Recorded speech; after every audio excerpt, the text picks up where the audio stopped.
All right, good afternoon, everyone. Please make your way in, grab a seat if you have not already. And if you have not already began to eat, please go ahead. You are more than welcome. Enjoy your lovely lunch. I'm looking forward to my plate that I see right there, and it looks wonderful. Well, it is such a joy to be with you all today. My name is Heather Maher, and I am with an organization called World Vision.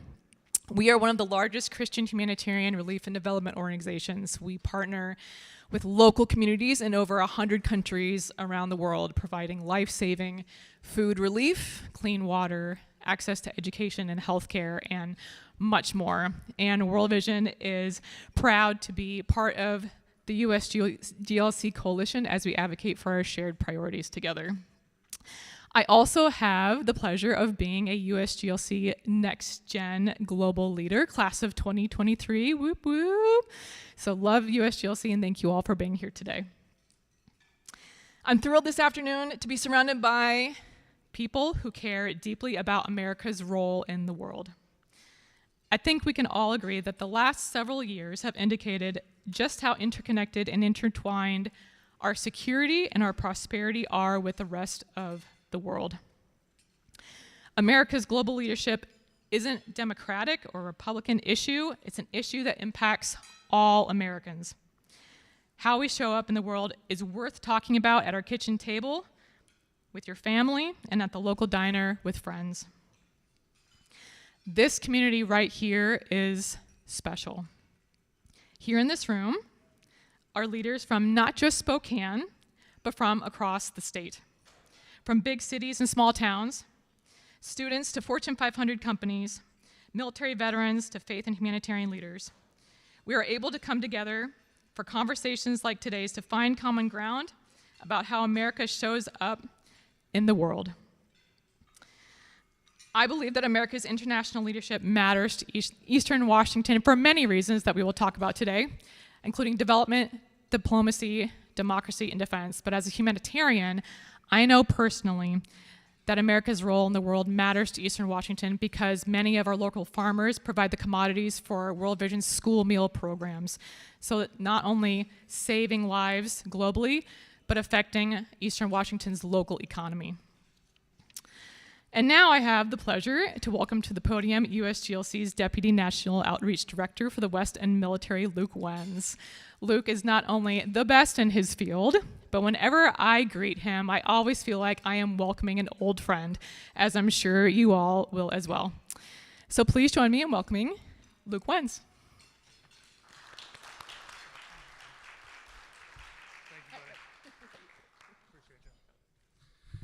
Well, good morning, everybody. Good afternoon. Thank you so much for being here. It's such an honor to be back in Spokane. I was actually telling the congressman's staff earlier that the last time I was in Spokane, my wife and her parents literally came here to vacation because you might live on the most beautiful place on earth. But we came, and then I will admit we did spend a little bit of time in Idaho, but also just such a wonderful, welcoming place and such an honor to be with so many good friends. So thank you all so much for being here. As my friend Heather said, my name is Luke Wenz. I'm USGLC's Deputy National Outreach Director. I oversee all of our work in the Western United States, of course here in Washington, as well as our work with the military in all 50 states around the country. So just again, such a pleasure to be back. I want to start by thanking our Washington Advisory Committee members who are here with us today and those that can't be, including our co-chair, Governor Gary Locke, who's been a member of the USGLC for many years. And I also want to acknowledge his co-chair who we lost in September of 2024, Governor Dan Evans, who is a longtime steadfast supporter of America's leadership in the world. So to all of you, thank you for being here. And of course, I want to thank not only my friend Congressman Baumgartner, who's just an extraordinary leader in Washington, you'll hear all about it today, but Admiral Mike Lefevre, a very dear friend of mine for a long time, and Ambassador Ryan Crocker, who we have the extraordinary opportunity to hear from an American hero today. So really a pleasure and a blessing to be with you here today, sir. Before we get talking about USGLC, or into the real crux of the conversation, I want to start by just telling you a little bit about the U.S. Global Leadership Coalition. We are an organization that for the past 30 years has worked in a bipartisan way working with political leaders, nonprofit leaders, business leaders, etc., across the aisle to talk about the importance of America's investments in development and diplomacy or in international assistance on why it matters in the context of America's leadership in the world. We're led by a National Advisory Council, which is chaired by Admiral Mike Mullen, the former chairman of the Joint Chiefs of Staff, that includes former secretaries of state, defense, treasury, and more from the last number of administrations, both Republican and Democratic. Admiral Mullen is, alongside really a growing group of military leaders that we have around the country, understands that it's far cheaper to invest to prevent war than to have to fight one, not just in the context of American treasure, of course, but in the context of America's purse as well. That's why our National Security Advisory Council, one of whom we have with us today, one of our panelists, Admiral Lefevre, but our National Security Advisory Council exists of over 270 or near 270 retired 3- and 4-star general and flag officers who fundamentally believe in the importance of America's investments in our soft power and our smart power around the world and how that helps complement our national security as a crucial tool in the toolkit. And alongside that group, we have what we call our Veterans for Smart Power community, which is over 30,000 veterans from private to 2-star who in all 50 states around the country help us make the case for the importance of strengthening our non-military tools of national power. And what brings us all together is a shared recognition that America cannot afford to retreat from the world, especially at this tense moment that we're in. Look, recent polling shows that Americans are worried. And frankly, I bet a number of you are worried about global instability, how that is going to affect your checkbook, and the growing threats that we see around the world from our rivals. And that's why strategic investments in international assistance, which account for less than 1% of America's international government spending, are essential to protecting our national security, maintaining America's economic edge, and creating the conditions in which we project the best of the American value proposition. It's how we prevent terrorism and disease and other threats from migrating to our shores. It's how we build partnerships and reach across markets to outcompete China. It's how we improve stability across fragile states through the delivery of food and medicine and other crucial forms of humanitarian assistance. And we do this not just because it's the right thing to do, which I'll admit I fundamentally believe it is, but we do it because it's the smart thing to do. Here in Washington, you know that 95% of the world's consumers live outside of your borders. So if you want to, in the context of Washington's economy, it's imperative that we have relationships around the world. So apple producers and other agriculture industry folks here have markets to sell their goods to. And I know it's a huge investment here in the state, with over $61 billion in goods from Washington alone that go to overseas markets. And more than 20% of all jobs across the state of Washington are directly supported by international trade. So I want to thank you all for showing up, for being here for this important conversation. I promise you're in for a good one. And for using your passion and your voice to continue to talk about why it's so important that not only we build a better and safer world, but a safer, stronger, and more prosperous America. So before we go ahead and get started, I'm going to invite my dear friend, Reverend Mark Finney, up to the stage, who's the Executive Director of Thrive International. Thanks, Mark.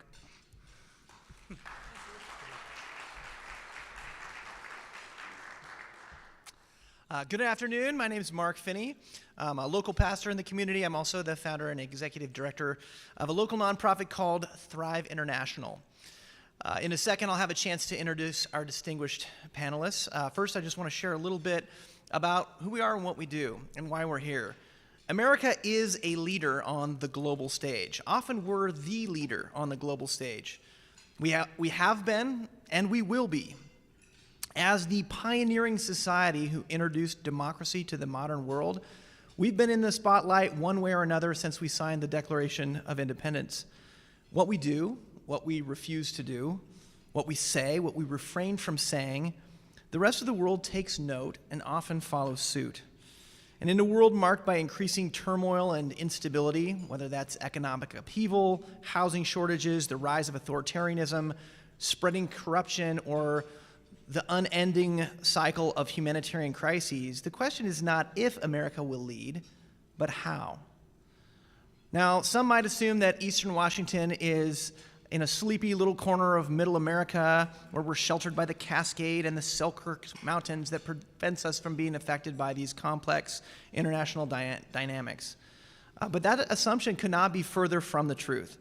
From the time my great-grandparents arrived in Spokane as Irish and Swedish immigrants at the turn of the last century, this region has been inextricably bound with the farthest reaches of the planet. Even today, there are more than 70 different languages spoken in our public schools. Our largest industries and our educational institutions touch every corner of the earth. I lead Thrive International, which is a nonprofit organization that serves thousands of newly arrived refugees and other immigrants here in Eastern Washington annually.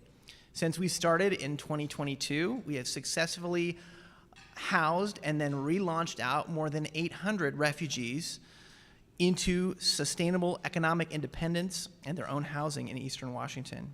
Most of these have been refugees from the war in Ukraine, but we've also served families from more than a dozen other nations, which include Afghanistan, Syria, Colombia, Venezuela, the Democratic Republic of the Congo, South Sudan, Senegal, and more. Every week, we house and then send out another family or two to fill jobs, start businesses, raise children, pay taxes, and make our region thrive. One of my core convictions when I started Thrive International is that collaboration benefits everyone. That's why we specialize in forging innovative partnerships and creating new models to make our community and our region thrive. We also work closely with local businesses at all levels of government, the city government, county government, state, and federal. And I think I've seen members of each of those governments here in the room today. Just last Thursday, we had the exciting opportunity to stand shoulder to shoulder with many of the folks that serve in public office, as well as private investors and local business leaders, to break ground on a new $10 million, 48-unit multifamily housing project. We're going to make it affordable housing for mixed-income residents on North Nevada Street here in Spokane. Now, this development project began less than 2 years ago, and our builders tell us that we'll be handing out keys in less than 1 year from now.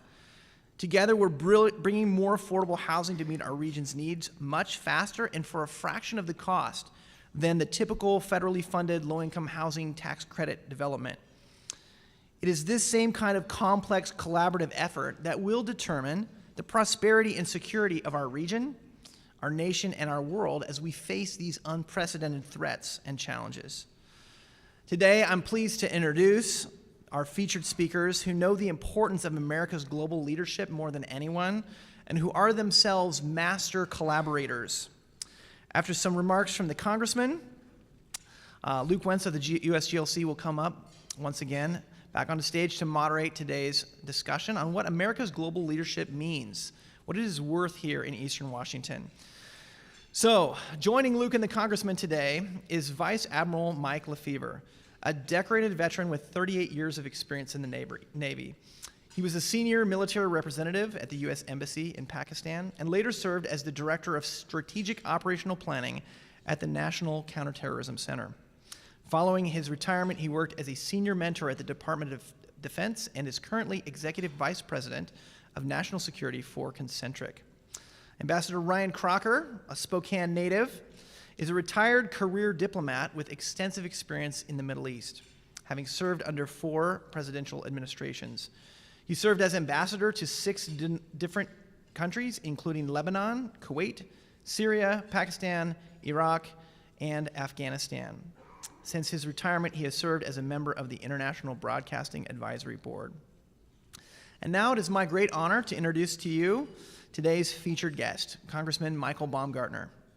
Originally hailing from Pullman, he has proudly represented Washington's 5th District in Congress since January of this year.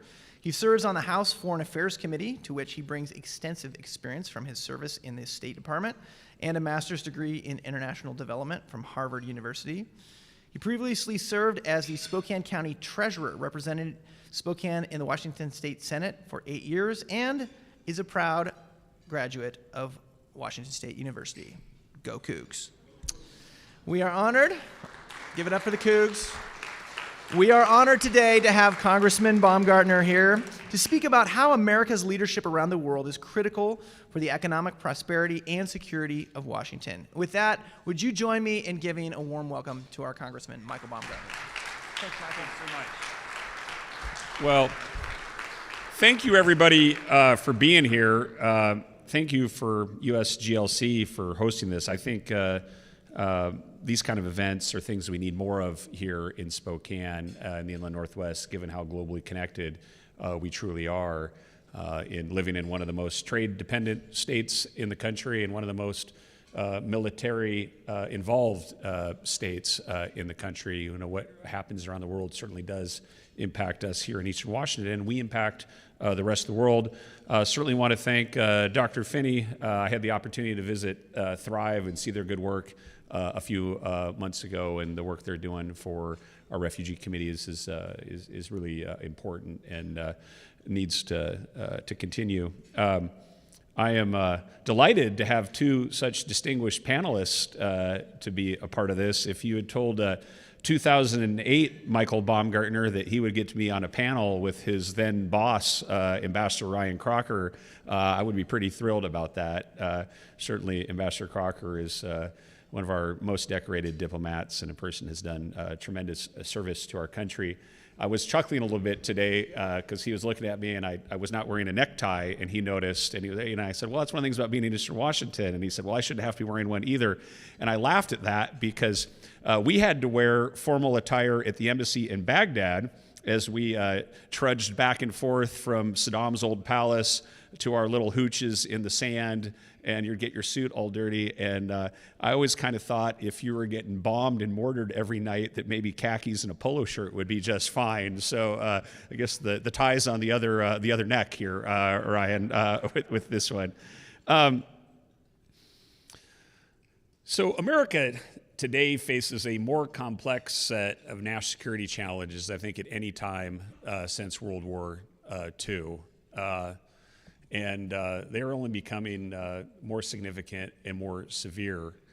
And I think, many observers have noted that technology has certainly shrunk the map, and there's almost no major issue that happens anywhere in the world that doesn't have impacts everywhere else. So truly, we are all connected, and each and every issue that we touch, those of us that are policymakers or the recipients of policy, is connected as well too.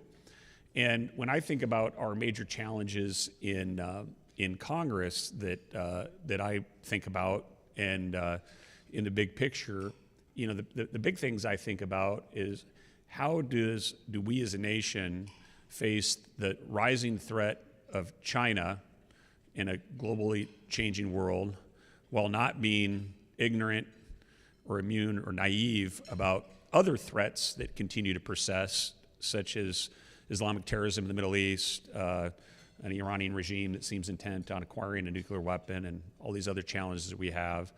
So how do we deal with that rising threat of China while not taking our eye off the ball on other areas, and do so at a time of tremendous fiscal challenges here in America and unfortunate increasing political polarization? So every American should know and that this year your federal government is expected to spend $7 trillion on the back of $5 trillion in revenue. So that's a $2 trillion, 20% deficit at a time that we are already $36 to $37 trillion in debt. And that is not a sustainable way to spend money. And of the many surprising things to me as being a member of Congress, it's been surprising that all the same people that used to ask me for money in Olympia now ask me for money in Washington, D.C., but even more. I think a couple weeks ago I had 120 meeting requests for I had available 16 15-minute slots for 120 meeting requests, and I would say 98% of those meetings were to ask for appropriations of part of that $7 trillion or more. And within our budget challenges, of course, we have mandatory entitlement spending, which is the majority of our budget, and then a shrinking pie of discretionary spending, and some real challenging political dynamics to try to right-size the ship. But we will find as America that economic gravity applies to us as well too, and whether to the extent that people want to purchase our debt applies as well too. So that's why I just make that point that everything is connected to everything, because we have to think through all this thing how Eastern Washington wins, that if there are issues at the state and local level that impact jobs growth and the idea of economic productivity and how we can grow our economy, that impacts our overall economic standpoint and the tools that we have to deal with these international challenges. And if you want an America that can take care of refugees, you need to have an America that has a strong economy and can build infrastructure at an affordable rate. And so everything is truly connected, and you can't silo any one of these issues. I had the tremendous opportunity about 6 weeks ago to make my first CODEL to the Middle East. This first trip as an international, as a member of Congress, and I was traveled with Adam Smith, Democrat from the other side of the state, who's the ranking Democrat on House Armed Services. It's interesting in the House, so Republicans, we have term limits on our chairs, so you get more turnover. The Democrats do not. So Adam has been 14 years the senior-most Democrat on armed services.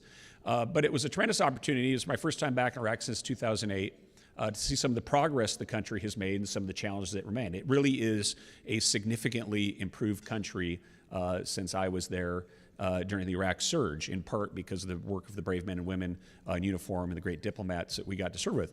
But many challenges remain. I was able to travel to downtown Iraq in a soft cover vehicle and actually get to see the place a little bit. We went to the Ministry of Interior, which before I got to Iraq was known as having a lot of death squads and some nefarious activity in there, and they were very proud of their new police station and then monitoring things, and so it was a lot of improvement. But as we made that trip, almost every major intersection had portraits of Qasem Soleimani, the Iranian terrorist leader who killed probably more Americans than anyone else over the last 20 years, and who was, in my view, very bravely and smartly assassinated by President Trump in his first term. But so both sort of an observation of how far they've come, but how far they still have to go. And as I reviewed our counterterrorism operations through the region, so we went down through Iraq and then into Manama in Bahrain and Al Udeid in Qatar and down to the UAE. It was a time where we still have active counterterrorism operations in places like Syria.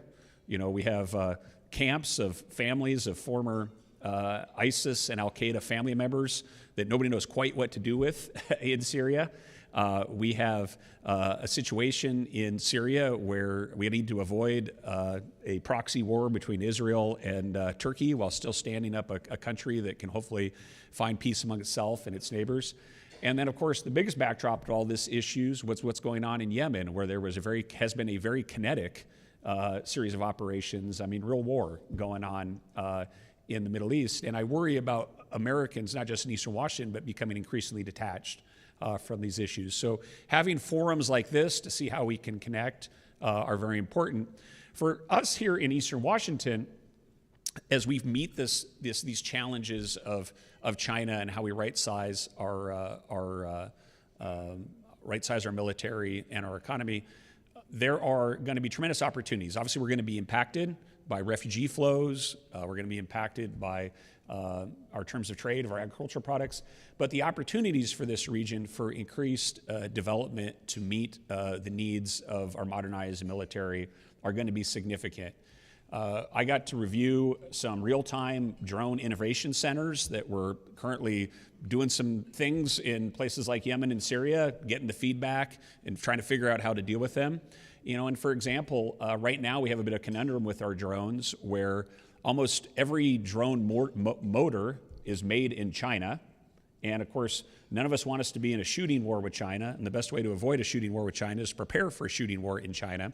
So how do we wean ourselves off of drone motors from China while meeting that need to have innovation and increased series of activities. Well, that's where a place like Eastern Washington can play a big role. Hopefully with our new tech hub, but working with the backbone of our universities like Eastern Washington University and Gonzaga, who we're fortunate to have here today, and also WSU Whitworth in Idaho, and not to mention our community colleges. So, this region has more human capital that we develop and put out than we necessarily use in this region. So I think we can see this as an opportunity for more strategic investments and development in the kind of manufacturing backbone, innovation backbone that will grow our economy and make us intrinsically connected. And then finally, I'll just, before we get into the panel, want to highlight one other area which I think is really important for Congress, but in this interconnected world, which is I'm on House Foreign Affairs, which is a delight for me. I'm on House Judiciary, and I'm on the Education Workforce Committee. But I am on a select committee on working on foreign military sales. So one of the things that America has to do is we straddle between this idea that we cannot it was a noble effort, but largely one that was unrealistic to quell the threats of international terrorism by spreading democracy through the Middle East. Again, there were some successes in that and a lot of blood and treasure spent on that, but it's not one that's sustainable as we look at all the threats across the world.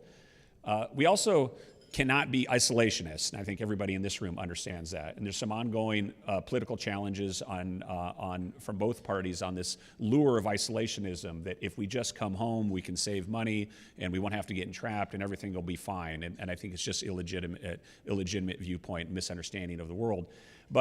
So what we need to do is we need to have more foreign alliances, more foreign partners, and a good way to do that, some low-hanging fruit from that, is to increase the effectiveness and efficiency of our foreign military sales. Right now, because when we sell equipment to other countries, we bind them to us, we give them advanced kit that we can work with them, and then we help our local economy. And people really want American military equipment, but like many things in the US government, it has become so bureaucratic and problematic to actually implement these things that there's like a gazillion different committees which can slow down a foreign military sale, and people can't get the equipment. So that's something that Congress needs to solve. That's something I'm working on with Ryan Zinke, Congressman, former Secretary of Interior from Montana, and hopefully we'll have some bipartisan success in being able to speed those things up as one piece of this puzzle. But we are all in this together in a connected way. So whether you're a local policy maker here on the ground looking at your local business community or safety in our community, or a state level policy maker that's thinking about what we do for jobs in our economy, or at national level where we're trying to deal with entitlement spending, trade policy, and other security issues, everything does impact everything. And we here in Eastern Washington are going to have a big role in all of this. So it's just a delight for me to be here.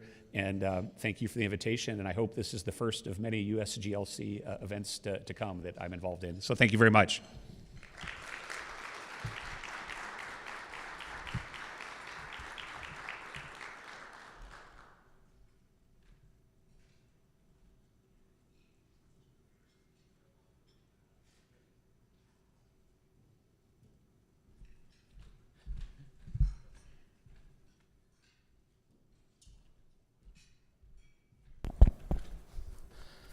Wonderful. Well, Congressman, thank you again. Thank you for your remarks, for your leadership in the state. I first actually met you, I think, almost a decade ago, and I think it was in this hotel. So it's kind of fun to culminate and be back. But you, since even from your early days, you've always had an interest in foreign policy and international affairs. Can you maybe talk to us about what are some of the defining moments that made it kind of a passion of your career to want to not only work as a member of the State Department, to serve on USGLC's advisory committee before you were elected to Congress, and why you've taken such an interest and a passion in this in Congress now? Well, I was the son of a university professor from Washington State University. My father, Baumgartner actually means tree farmer in German, so it fits if you have a father that's a professor of forestry. And I always grew up liking Indiana Jones and adventure movies and High Road to China and Kipling and those things. I think just some kids gravitate towards, some don't. But my father took a year of sabbatical in 1988, and we traveled to the Soviet Union. And actually, at that time, my dad was doing some work with Tom Foley's office, and there were educational exchanges, sports exchanges with the Soviet Union. So as a 12-year-old, I actually played basketball in the Soviet Union with help of Speaker Foley's office. And then my dad stayed in Germany, and we lived overseas in Germany and Japan for a little bit of that year, and I was just exposed to foreign cultures. And then in 1994, when I was a junior in high school, I had a Malcolm Kerr scholarship to go to Jordan and Syria for the summer, and had just a wonderful time in Syria and Jordan, first exposure to the Middle East. And it just kind of, I was just kind of into it, you know, people are into different things. And then when I graduated from Washington State University, I'd studied economics and math, and had a job in investment banking in downtown Seattle. And I'm Catholic, and I got kind of jealous of the LDS kids that got to go out and have adventures. And so there was a local family named the Schulteis family in Colton, and some of you might remember Judge Schulteis here in Spokane. They had a brother that was a priest, Father Mike Schulteis, Jesuit in Mozambique, and so I went to Mozambique and lived with the Jesuits for a year, and got interested in how you make poor countries less poor after that wonderful year dealing with the folks there, and that's how I got to Harvard, and then, you know, kind of the rest, you guys know the story from there. But it was just a combination of me having an interest, and then being blessed to have experiences to open some of those doors for me as well. Well, Ambassador, I'm going to come to you in a second, but for all of you in the audience, there are little cards in the middle of your tables. If you have a question for the congressman or any of the panelists, please do write those down, and a member of my team will be walking around over the next half an hour or so. But I've got a whole heck of a lot of questions, and I don't want to have to ask them all, because I know they'd rather hear from you. So, Mr. Ambassador, let me just start by saying you are widely considered one of the most distinguished career ambassadors of our generation. You grew up here in Spokane, and you've held numerous diplomatic posts all over the world, including 6 ambassadorships, as Mark said earlier. As a testament to your diplomatic prowess, President George W. Bush called you the, quote, American Lawrence of Arabia. Drawing on your experience around the world, what lessons did you learn about the value and the necessity to invest in diplomacy to project American interests abroad? And how should we use our development toolkit as an instrument of power as well? Well, as you note, Luke, I was born here in Spokane. I grew up in an Air Force family. My father was stationed out at Fairchild. So I really had from birth on the defense part of the triad of American power projection kind of in my genes. What I learned when I graduated from Whitman with a terribly useful major in English and a minor in philosophy, and joined the Foreign Service, was that diplomacy really counts. That diplomacy done right can lessen your need for reliance on defense, and that if you do have to rely on military force, diplomacy helps make those operations smoother, easier, and less costly in blood and in treasure. And again, I kind of grew up instilled with that defense imperative, and that is a core element of life here in Eastern Washington. We have a huge veterans community. Yep. Service for the nation means something out here, and it always has. Out in the valley where I am, one of our principal thoroughfares is Argonne Road. That's named after the Battle of Argonne Wood, First World War, a decisive American victory in which Spokaneites played a critical role. Again, when I got into diplomacy, I found the intersection between diplomacy and defense to be a natural and a critical one. Yep. Well, thank you, Mr. Ambassador. I couldn't agree with you more. Admiral, let me come to you. You are not only a Washingtonian yourself nowadays, but the better Washington, let's be clear, but you spent 38 years in the Navy, serving our country all around the world.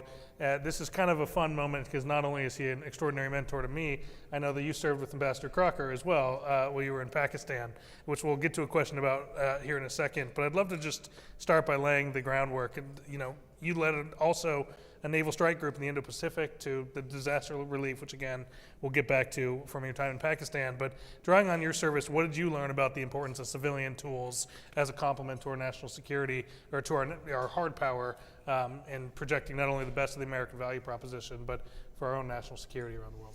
Yeah, thanks, Luke. Having a travel agent that has been pretty good through my 38 years in the Navy and seeing the world, the opportunity as we go through studies, we talk about the levers of power And we have an acronym that's called DIME, Diplomatic, Information, Military, and Economic, that are the real powers of what U.S. can do to influence the world, military being the last one you'd like to use. It is military that has, very greatest military in the world across that can do the deterrence. But watching the impact, winning hearts and minds, seeing what international aid can do was far more impactful in the areas that I served with, and we'll talk about that probably a little bit later through some of the experiences I had. But that international aid, the diplomatic institutions like USAID and State Department's programs, to be able to fund and influence, to provide that economic and securities for areas that need that development in order to suppress extremism, take away those catalysts for members to be insurgencies around the world. That impact of winning hearts and minds was so powerful and so important, far more important than I would argue than even some of the kinetic means. But as you know from defense, we have those means to be able to eliminate those. But far more impactful was the international aid and funding that we provided to the countries we operated with around the world. Thanks, Admiral. Congressman, let me come back to you. I've heard you talk about this issue so many times, and you do it so articulately, the relationship between our economic security and our national security.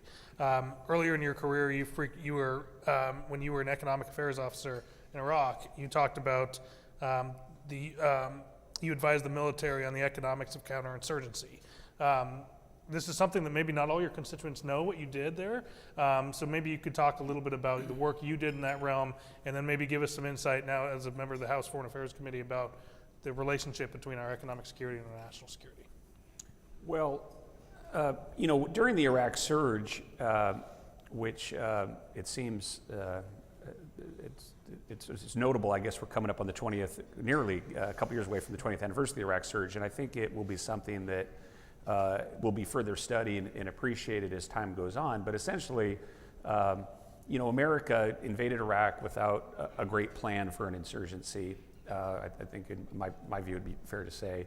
And as the sectarian civil war broke out, because some of the demographic realities of Iraq, there was this real, it would have been politically easy, I think, and very catastrophic strategically if America had just turned tail and gotten out of Iraq. It's the suggestions of some of the folks that were saying to do so at that time. And it is to George W. Bush's credit at the time that he did do the Iraq surge and essentially put America back on offense to show that we could take the fight to the Islamic terrorist groups, and America still had the resolve and the strategic ability to stabilize that country. And so I think it was a very bold and correct strategic decision to deal with some of the challenging realities.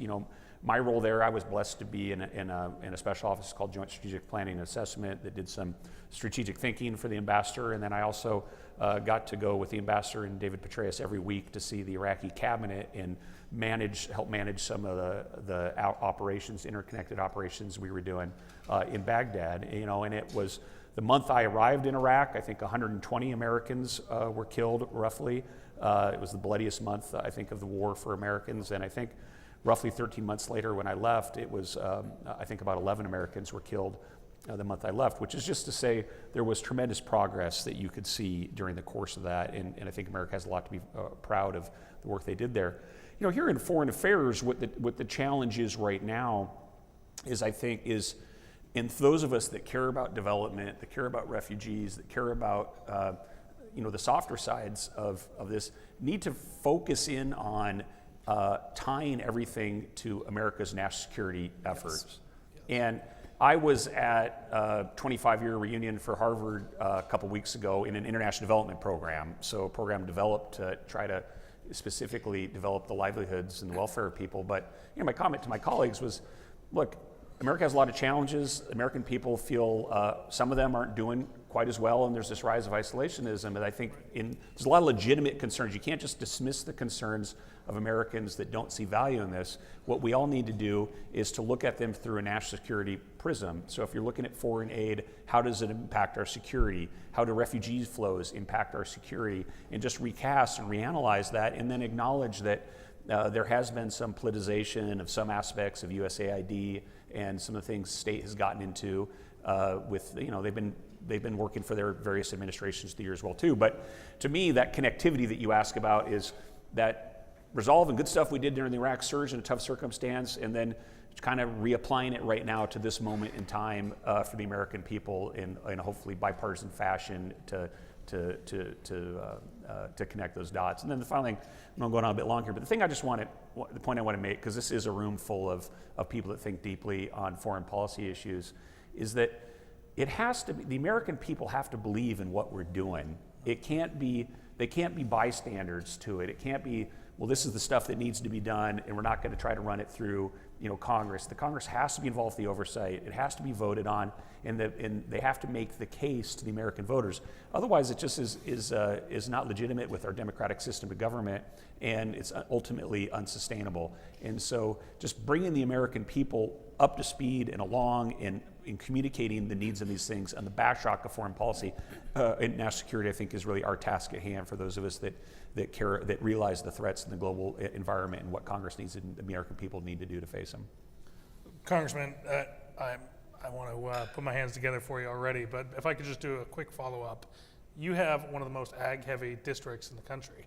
As I understand it, not only do you make most of the apple juice my wife drinks every morning, you also have over 300 crops grown here just in your congressional district, if not more. As we talked a little bit just now about some of the reform, et cetera, can you talk a little bit about some of the ag projects, a lot of which through the State Department, USAID, and other forms of international assistance have some of the groups, the programs like Food for Peace, for example, play a role in America's national security? Well, I think they're important. Again, it can't be first and foremost thought about charity, either domestically or overseas. But again, how is it tied to our national security efforts? And I think, up until now, look, I'm new to Washington. I'm new to this role in Washington D.C. I think on the backdrop of those fiscal challenges, there has been this big move to sort of shock the system and look at cost savings and efficiencies. But I think we're going to see, moving forward, Secretary Rubio and certainly Congress, realize that, and our military leaders that realize that the importance of aid in terms of fighting wars and quelling these issues as well too. And certainly Eastern Washington products will be ready to play a role in that, whether there are wheat farmers or our lentils, or next door in Congressional District 4 with some of our fruit and other crops as well too. The next question to both of you, Mr. Ambassador and Admiral, and it's on humanitarian assistance in disasters. It's a particularly unique moment because you both served in 2005 in Pakistan, and I know that in 2005 in Kashmir, but also you've spent a lot of your career navigating the complexities of natural disasters. So I'd like to maybe just open the floor and ask, one, how did, and maybe Ambassador you can start and then we'll pass to you, Admiral, how did this experience reshape the Pakistani perspective of America as we responded so diligently in that moment? And also, what did this tell you about the role that our humanitarian assistance plays in the context of our national security? Well, the Kashmir earthquake of 2005 killed over 70,000 Pakistanis in about 2 minutes. And it occurred in the most inhospitable imaginable terrain, the foothills of the Himalayas, and in an area that was known for its anti-Western militancy. We stepped up to that challenge immediately. Within 24 hours, I'd been on the phone to General Abizaid, the commander of Central Command, because it is an absolute maxim in diplomacy that the greatest, most powerful humanitarian organization on earth is the United States military. And I knew that instinctively. That was the first call I made. And what General Abizaid did immediately was to send 8 Chinook helicopters from Afghanistan, pulled them out of the war zone, And even more important than the hardware, he sent me then Rear Admiral Michael Baumgartner to run what became the largest and longest airborne humanitarian mission since the Berlin airlift. It saved countless lives, evacuating the sick and the injured. Admiral Lefevre had oversight of 2 mobile military surgical hospitals. It was an enormous effort, but it also, so that was the defense element. There was also a very important development element through USAID and its disaster assistance response teams. Those teams, of course, provided on-the-ground immediate emergency assistance, but equally importantly, they coordinated. They coordinated with the military, they coordinated with the Pakistani government, they coordinated with the entire United Nations system. And I can tell you that is one heck of a challenge. They coordinated with life-saving NGOs. World Vision, Heather, was on the ground in Pakistan, and the interface for the overall effort was through the USAID. Those victims of that earthquake, sadly by the many hundreds, included a lot of school kids whose schools collapsed on them because they were not earthquake resistant in any way. Through USAID, the US government was able to involve itself in a school reconstruction program so that we opened the first replacement school in the earthquake zone less than 6 months after the earthquake itself. And the impact on Pakistani attitudes was extraordinary. We had not exactly been popular in Pakistan prior to the earthquake, and there are a lot of historical reasons for that. But as Pakistanis saw the enormous effort the United States was making to save lives, literally, our popularity soared.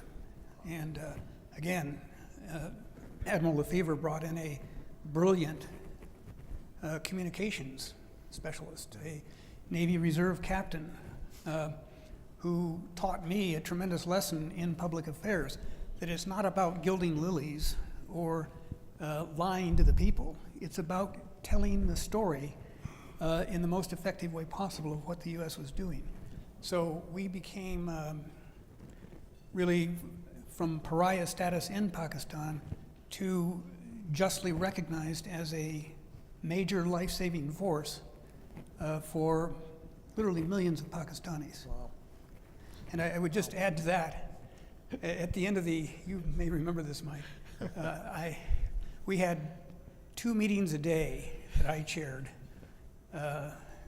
7 days a week for 6 months. One in the morning to kind of set the course of the day, and one in the evening to assess what we've done, and then with the time difference back to Washington to get our requests for action and feedback into Washington. And for most of those daily, two meetings a day, 7 days a week, Admiral Lefevre and others had to listen to me rail against UN incompetence, inefficiency, if not outright corruption. And at the end of all of this, they presented me with a T-shirt that said, 10 reasons why the United Nations is vital. One of them was, we take bribes so you don't have to. But the last one was the one that has stuck with me. If this is a real emergency, hang up and call the United States. And I hope that phone will still be answered. Thank you. That is incredible. Thank you. Yeah, please.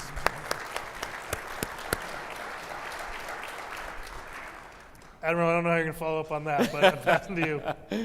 Well, it shows a tremendous combination of using all the tools that we have in the United States to influence people, win hearts and minds. As the ambassador said, it was really neat. I got pulled off the ship. I was a strike group commander, 5,500 Marines and sailors going into Fallujah to help in Iraq with General Casey for the famous election. I got pulled off my ship within 48 hours, landed in Pakistan. So here I am, an admiral 700 miles from saltwater, As my good classmate and friend, General John Allen, would say, you need a good admiral in the Himalayas. But it was probably ended the most personal and professionally rewarding experience of my career. Had never been in an embassy, and here I am working for its great Ambassador Ryan Crocker, who really set the tone, saw it as a strategic initiative, and using the power of, there's no other power better than the U.S. military, as the ambassador talked about, to be able to bring to bear. It was over 30 different helicopters, fixed wing, and all sorts of aircraft from C-130s, C-17s, to ship, bringing in supplies and heavy equipment in the ports of Karachi to be able to donate. At one point, over 1,500 U.S. service members. I led a wonderfully joint task force to be able to influence the 2 hospitals, both up in Kashmir and up in the Northwest Frontier Province, now called Khyber Pakhtunkhwa.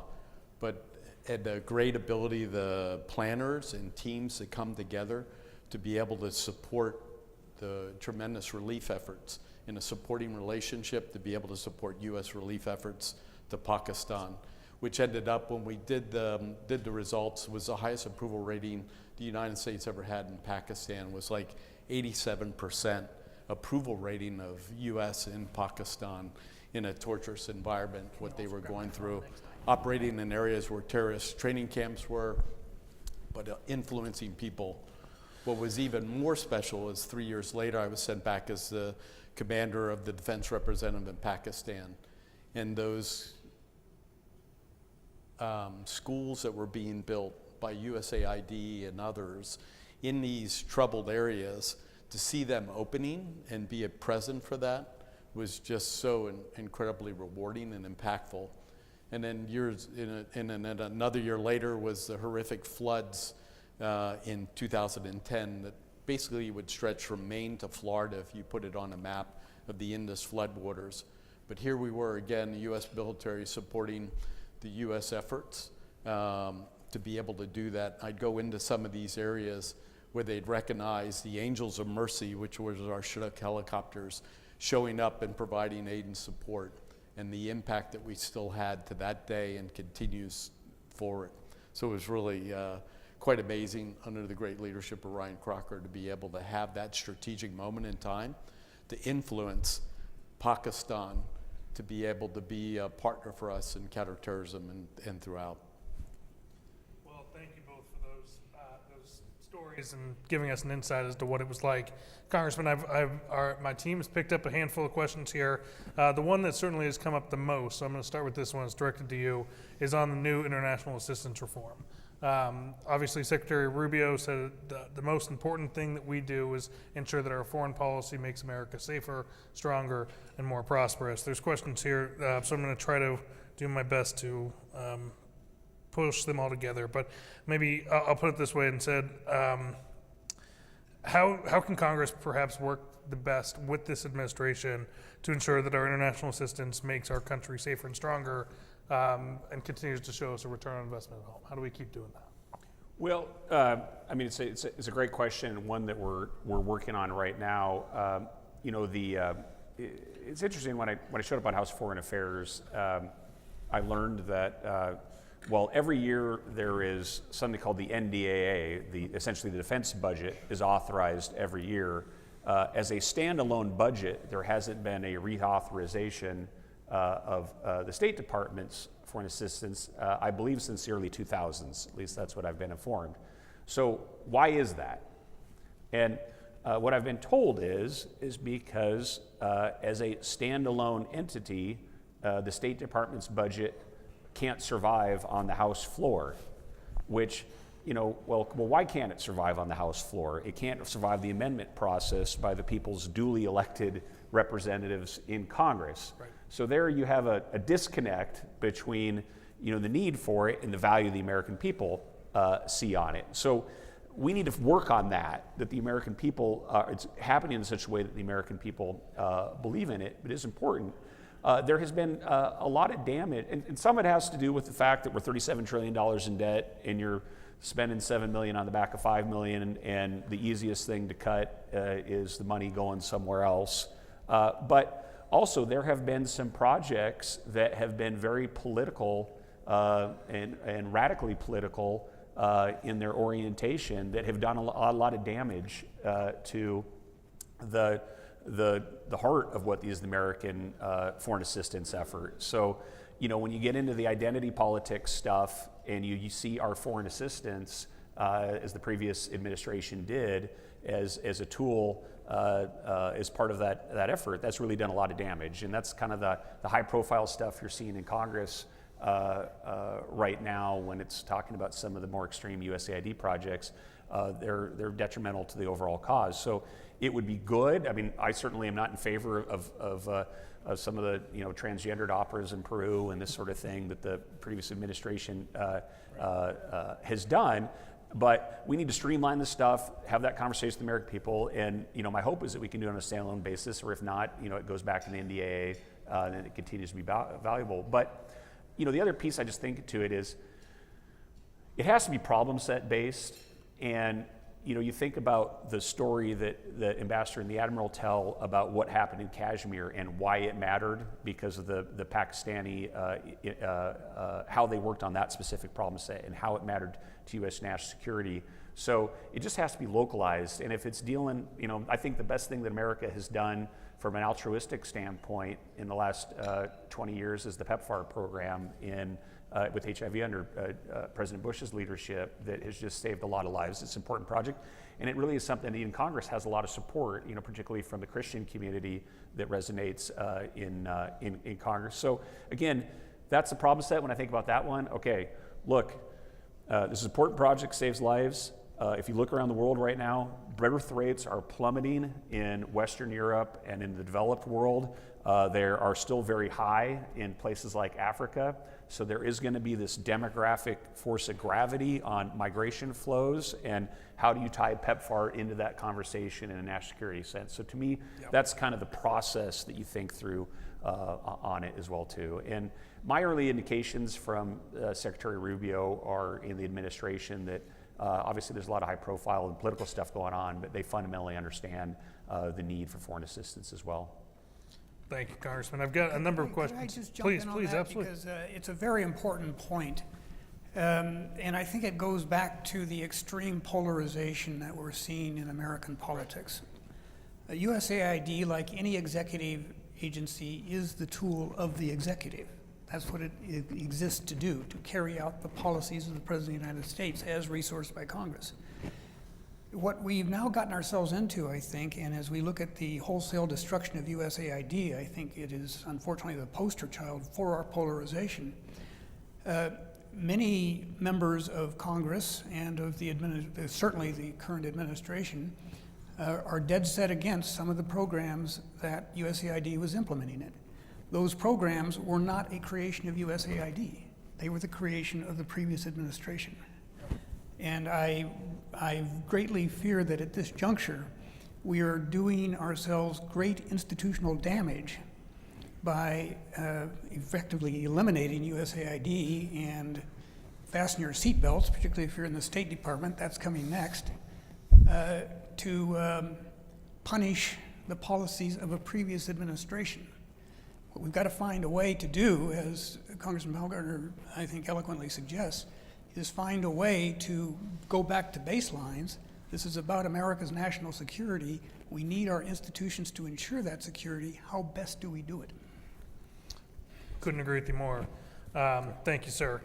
Admiral, let me come to you and talk a little bit about, in your 38 years, you've undoubtedly spent a lot of time in multilateral institutions and ensuring the strength of our allies and partners.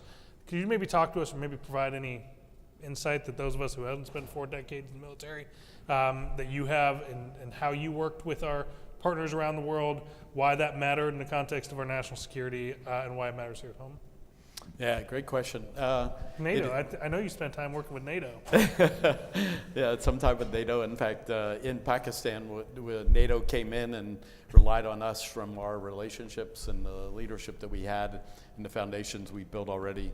We had an Australian contingent with us that was also working quite effectively.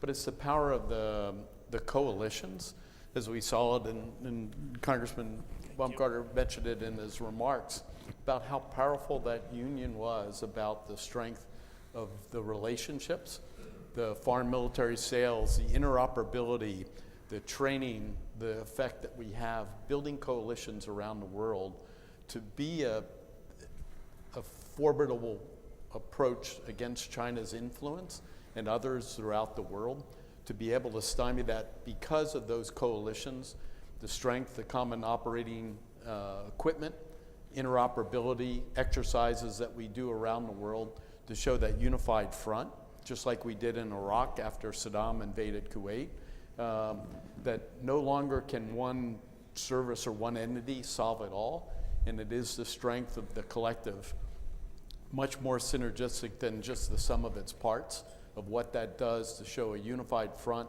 for democracy and for showing the strength and what our values are and the values of the world, of what it means to be able to operate together with those armed forces across the globe. Powerful multilateral and bilateral agreement. Absolutely. Congressman, let me come back to you. You just talked about your trip to Iraq a couple of weeks ago. First time back in almost 2 decades.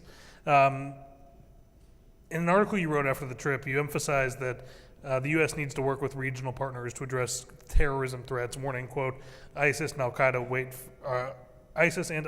wait for us to let down our guard. Can you share with us maybe more about what you learned on that trip? And I know you already gave us a little bit of insight, but why is it crucial for U.S. taxpayers to continue investing in civilian counterterrorism programs like those that are led by the State Department? Well, because that threat of Islamic terrorism is still there. It's multifaceted.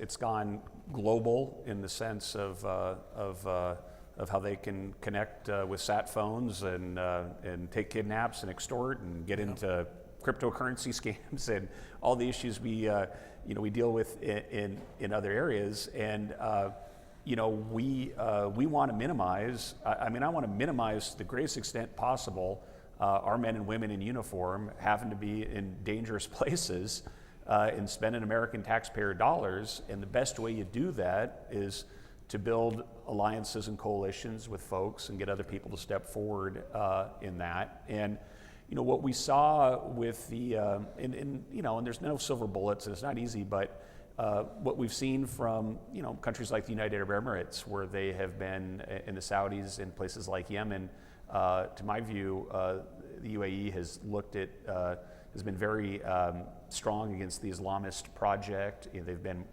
more tolerant and pluralistic, and the kind of values we would like to see. Certainly not American values holistically, but they've stepped forward on some of their counterterrorism operations, and that's the kind of things that we need to foster and continue to develop. And because it's just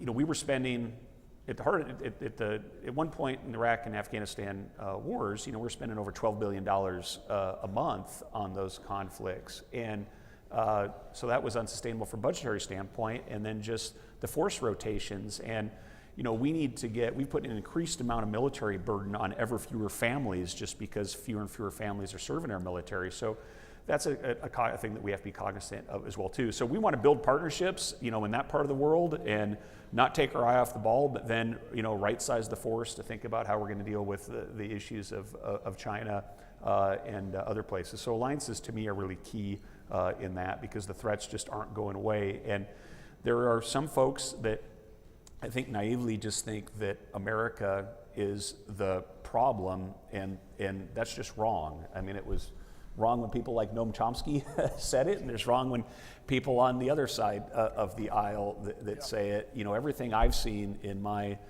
professional career overseas, and certainly with the men and women in uniform, is that all America was trying to do in Iraq was get the place stabilized. It was trying to bring, just in heroically challenging circumstances, get people from different religious sects that weren't even our own, but to try to get them to get along with each other and not kill each other. And we weren't exploiting the resources or doing anything other than it was a very altruistic and noble effort in the history of of warfare, and the bravery that we saw there and we continue to see from our winning uniforms, just something we should all just take pride in it. And that's really what gives us this opportunity to build those coalitions, because we are the good guys in this, and we'll continue to do that. And I am certain that, again, back to that problem set based issue, that it will be oftentimes, that external threat, and we always think about the Churchill statement that, to paraphrase, it might take America a while to figure it out, but we do always do, the right thing, and we will with these international threats as well too.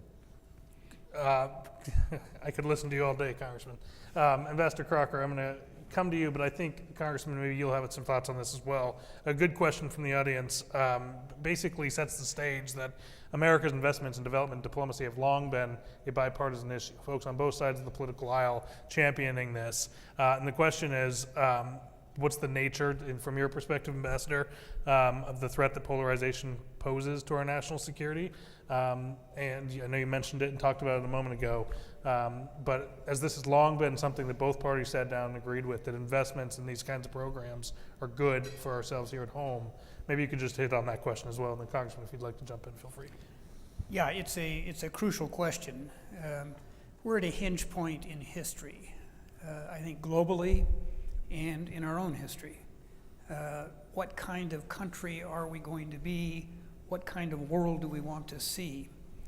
And again, going back to Congressman Baumgartner's observations just a moment ago, our national strength has, to a large extent, lain not just with our own inherent power, as awesome as that is, it has lain with our alliances. We are the most allied of allies globally. NATO, of course, is the cornerstone, but we have alliances throughout the world.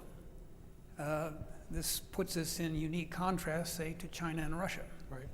We see Russia prosecute its war in Ukraine, relying on allies such as North Korea and Iran.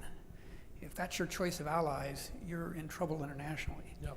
And I think that at this moment of real polarization in this country, we need to take a deep breath and remember that we are a great country because of our focus on us. Not you, not them, us. Yep. As Americans, as citizens of the most powerful nation on earth, concerned with international security, because ultimately, as we saw in 2 world wars, that affects our national security fundamentally.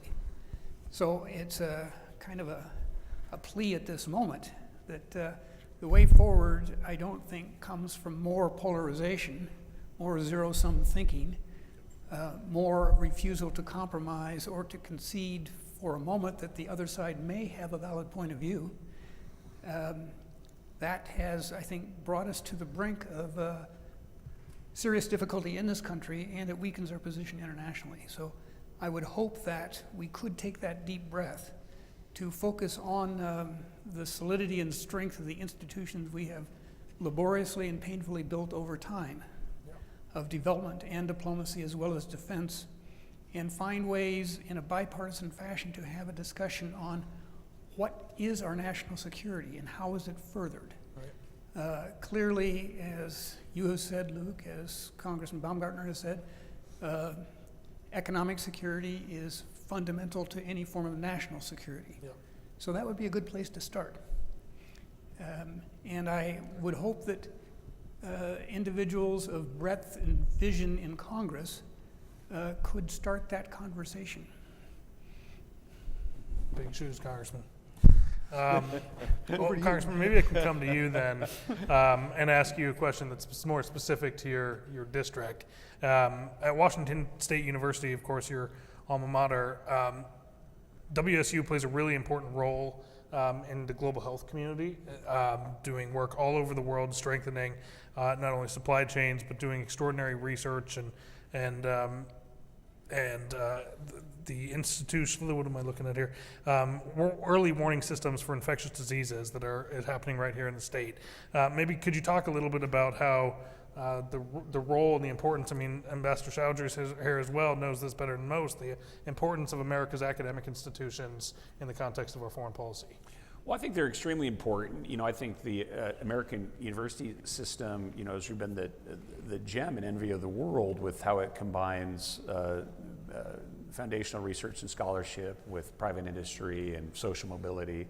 But the challenge there, of course, is that similar to some of our foreign assistance efforts, there's been some things that have happened in recent years that have lost trust with the American people. Yeah. And when universities have gotten more involved in political projects than in the basics of educating folks, then you lose trust, and you're in kind of the situation that we're in now, where those reforms risk ruining what's important. But I'm optimistic about all the universities in our area because they each have an important role to play in the solutions that we need, whether it's the skills and job training in that human capital that we're going to need. Just one example, and again, I think I always try to think in what's the actual problem set, the specifics. We don't know exactly what the future of AI is going to be, but is extremely important that we maintain a significant advantage over China, which is not a given. And the sheer amount of power we are going to need for this AI race, I think, is people are just starting to realize. And so, as there's been a lot of focus on things like wind and solar for carbon reduction issues in recent years, I think what you're going to see now is, with the tech community and others, realize just doing the basic back of the envelope math, is we're going to need a heck of a lot more hydro and nuclear power. Yep. And you look at how Eastern Washington is positioned with Hanford and some of the things that WSU and others do on the nuclear side of things. So our universities are going to play, a huge role in whether it's aerospace or advanced technology or drone production or just things that we don't know. And then, just on that same token, I had the first time ever, I've driven by it, but since this is a very Spokane-ish crowd here in our group, but I don't know, Ambassador, have you ever actually been inside Kaiser Aluminum? I have. Yeah. Well, I had never been inside, and it is such a tremendous, Senator Mike Padden helped take me out there, he's on my staff now, but a couple weeks ago, and to be inside a Kaiser Aluminum and think about that building and what it was done in the war effort, that thing was put up started construction in January, I think, of 1942, and it was completed in 9 months. And the idea that they could absorb that attack from Japan, quickly decide how to build that building, where to space it in the valley and up north, and then tap into our system. I mean, and then think about what was the America that could do that in 9 months and start rolling aluminum for the war effort, and the America that could build dams and build roads and a mile of tunnel under downtown Seattle in less than a year with pickaxes and dynamite. And somehow we've atrophied into this bureaucratic trial lawyer, environmental extreme regulation situation where we can't, you couldn't build that thing today in 10 years, And so where we talk about everything being connected, everything in the role that our universities have to play, it's just kind of, we need a reset, across the board on a lot of these issues. And I think it usually takes an external stimulus. It would be better if you could do it before it was an external stimulus, but I think people being people, it just does take an external stimulus. And what we need to do is hope that this external stimulus from the rise of China is one that we can manage. So in any event, I'm very bullish on our universities. I think there are a lot of members of Congress, and mind you, when we get the appropriations process, the appropriation process, because of the filibuster in the Senate, is a bipartisan appropriation process, and you're going to see a lot of bipartisan support for these issues. And then I'll just finish my little soliloquy here. Ambassador said, the fundamental solution to all these things of polarization is really just to trust and return to the U.S. Constitution. We're a big, diverse country of roughly 350 million people, and we don't all want to live the same way.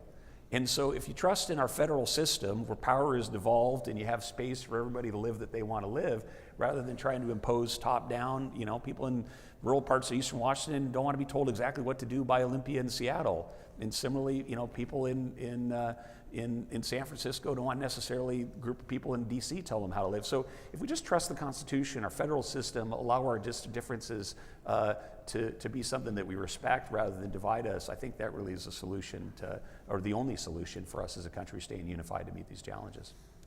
Well, Congressman, thank you. We have about 10 minutes left, so we're going to do a lightning round as quickly as I can, but I'm going to ask my fellow friends up here to please try to keep your answers quickly so I can get through as many of the questions as possible.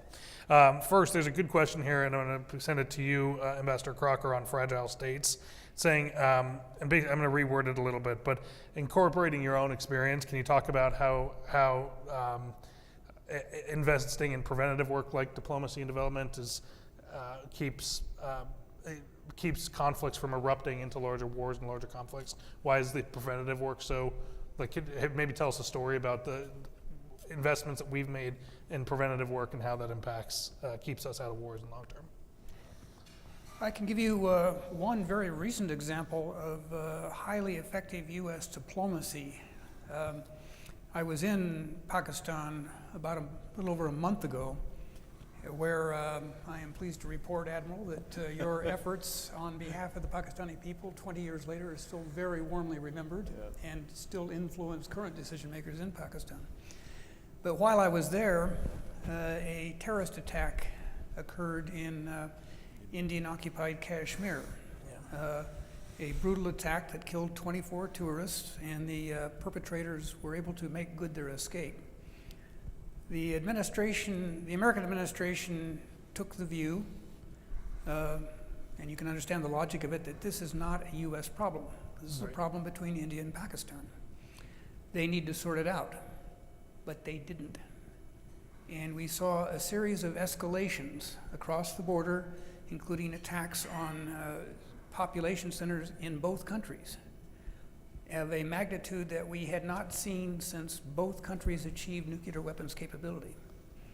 So what we were looking at was a single terrorist incident, and again, Admiral Lefevre and I are veterans of other terrorist attacks in that region, that could escalate to the point of a regional nuclear war.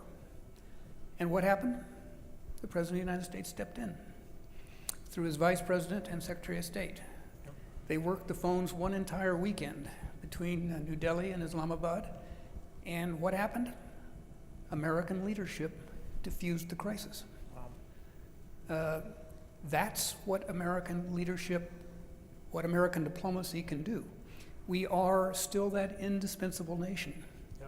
That without the United States, all manner of things are possible, and very few of those things are pleasant to contemplate. We are the shining city on the hill. I believe that we are the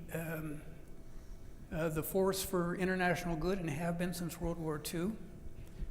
We've had our missteps, but overall, we have seen 80 years without a major global conflict with U.S. leadership. And this one example I point out to you is a small but nonetheless significant example of what that leadership means. Yeah. Mr. Best, thank you for that. Congressman, I'm going to come back to you in the hopes you're better than your old boss at being quick. Sorry, Mr. Best, I have to give you crap. This is just a really good question. Sorry, I had to do it. Let me respond to that. Earlier on, when you were giving your remarks, you said America cannot be an isolationist country. The question here is, how can we not be an isolationist country and still project American first values? And I think it's a good one that you're uniquely capable and have an interesting background to respond to, because I think you're absolutely right. Well, I mean, I think you frame it in the sense of we're not isolationist because we want to be America first. I mean, the sense is it's about our security here at home. And, I think it has been quite, if you look at the example of Ukraine in Russia, where, even after almost 3 years of war there, still the European countries are very much lagging behind on their military commitments, and only with the very real challenges that in consequence this administration has brought on the sense of pivoting elsewhere. Have you seen finally the Germans step forward, and others that we see this week? So I think that you can't be naive. The kind of the cliche way to look at it would be thinking, the Francis Fukuyama idea, it's the end of history and we're all going to be democratic. But there are real challenges to be made between social welfare states and military, the ability to project military force. And I just think that when we phrase it, and what those of us on the Republican side that I see amongst my colleagues, is that there are real people that care about national security, and that meeting this threat on a threat-by-threat basis gives us a real focal point to kind of get out of the abstract discussions and really how do you deal with this threat, at this time. And I think that we're well prepared, that we are going to be well prepared to do that. If you look at the Trump administration, right now, the series of challenges they're dealing with, I don't see them walking away from any of those challenges right now, whether it's Pakistan or Russia and Ukraine. Not everybody in America likes exactly how they're dealing with them, but I do see continued bold U.S. Strategic leadership under that banner of America First. And because of your leadership in the House, so thank you for your work. Wouldn't go that far. Really quickly, there's a really good question here about whether or not we should still continue to engage the Ukraine-Russia conflict. From a national security perspective, if you have 30 seconds, why is it important that we remain engaged? Yeah, I think the it's ambassador's smiling because he knows it's not enough time. I think it's vitally important. I was in Kyiv almost a year ago and watching the resilience of the people and what's at stake with the response of Russia invading Ukraine. I think it's more important for us as a part of a NATO alliance, part of who we are in ensuring the security and safety of that region, and to ensure that we, as the United States, as a world leader, as one to look for, to be able to reinforce our principles and values of what we're looking at in Ukraine. Well, thank you all. I'm going to ask one final question for the three of you, then I'll close this out. I'm going to start with you, Admiral, and work our way down to the Congressman. It's a unique opportunity to have three people all from the same state on a panel. Often we will fly folks in from around the country, but to have such caliber people serving not only you in Congress, but somebody like Ambassador Crocker here and Admiral Lefevre from this part of the country as well. We entitled this event very intentionally, How Eastern Washington Wins. So whether it be the Russia-Ukraine conflict, ongoing the rise of the PRC, I'll put it that way, to ongoing humanitarian crises in Syria and Sudan and all over the world, American leadership and our cost-effective investments are important, and they do matter here to Washington. So maybe I'll start with you, Admiral. How do you see America's strategy around the world benefiting Washington's security, and how does that make Eastern Washington win? I think it's a win-win across the board. What's really interesting in your packet, you'll see a flyer of the impact the state of Washington has alone. Over 1 billion different jobs, over $61 billion of exports to be able to support that. And then the involvement, that's, as the Congressman pointed out earlier, the universities, the technology, the surveys, the ability to even have influence foreign students that are in, all contributing to the economy, but also the state of Washington from its incredible agriculture and manufacturing, and then the tech hub that we have here. Quite an influence around the world, and Washington being a key element in that. Yeah, to build on that, and you referred to it earlier, I think, Luke, we are an agricultural part of the state. Something like $17 billion of the state's wealth comes from agricultural exports and its derivatives. And there is a direct linkage between what is good for agricultural business in Eastern Washington and global peace and security. Yeah. I mean, the Food for Peace program is aptly named. Yep. And Eastern Washington commodities play an important part in sustaining that program. I would also say that development and diplomacy, judiciously applied, can make a difference. They make a difference, I think, particularly here in Eastern Washington, because if development and diplomacy fail or are under-resourced to the point of failure, then we get to the third D, and that's defense.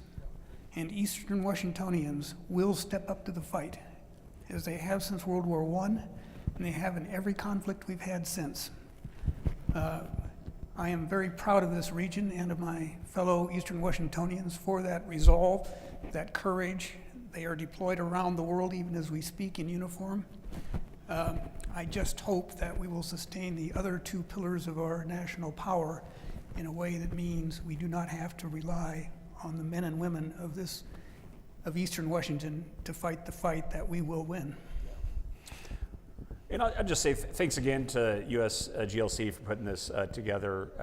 Hopefully we'll be doing more of these. Eastern Washington wins the same way America wins, which is to get back to the basics at all functions of government and society and the regulatory environment. Everything that the people want this room to accomplish with regards to our soft power and our diplomacy, it is not just a budget allocation process. This is not a appropriations challenge and solution. Because again, $37 trillion in debt, spending $7 on the back of $5, and then the growth side is a big piece of that. The infrastructure side is a big piece of that. And so, we talked about it in my opening remarks about how everything's are connected. And I would just ask you to help me that when we're dealing with this problem set, think about that interconnectivity. And if we want budgets freed up for the things that we believe in, think about the fiscal side and the growth side as well too, and not just an appropriations for this program or that program, because America's best days are ahead of us. I firmly believe that, and what I've seen from the men and women in uniform and the diplomats that I saw serve in very challenging environments in Iraq, and what I'm seeing amongst members of Congress, there's no doubt in my mind we can meet these challenges, but it really will take America getting back to its core foundational principles and what the society was built on. But I think we can do it, and I think we will. And let me just finally say once again, what a gem. Admiral, you're fantastic as well too, but Ambassador Ryan Crocker, as the OTEM guy from Spokane, is just really a treasure to have in our community. And I did not know, I knew how great he was when we were in Iraq, but it was not until I got to Congress that I have understood more fully what he did with just keeping congressional support for our foreign policy and the way he worked with General Petraeus on that. So it is certainly my hope in the next 2 years in some forum somewhere there is a fuller discussion of what happened to the Iraq surge and what his leadership meant. But it's just great to see Spokane in the Inland Northwest celebrate this treasure we have here to my left. Well, thank you, Congressman. If you guys put your hands together for our incredible panel, Congressman.